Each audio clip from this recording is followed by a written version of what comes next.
ఆయన ఫ్యాన్స్ ఎవరో suicidal attempt చేస్తున్నప్పుడు ఈయన మూవీ ఒకసారి చూసి అది బ్యాక్ చేసి మళ్ళీ ఎంటర్‌ప్రెన్యూర్ అయ్యి ఒక 400 మెంబర్స్‌కి ఆయన జాబ్స్ ఇచ్చే స్టేజ్‌కి వచ్చి ఈయన్ని కలిసినప్పుడు ఆ విషయం చెప్తే ఈయన షాక్ అయ్యారంట.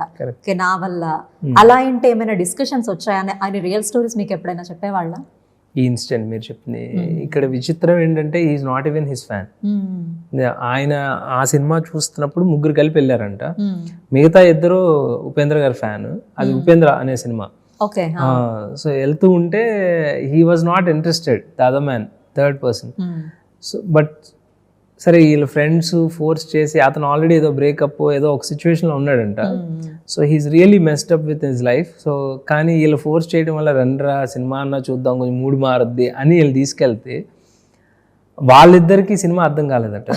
ఈయనకి అర్థమయ్యి బయటకు వచ్చి వాళ్ళు మాకు అర్థం కాలేదు సినిమా, ఇంకొకసారి చూద్దామంటే నాకు అర్థమైందని చెప్పి వెళ్ళిపోయాడంట ఆయన. అతను after 10 years back he came back to Upendra sir.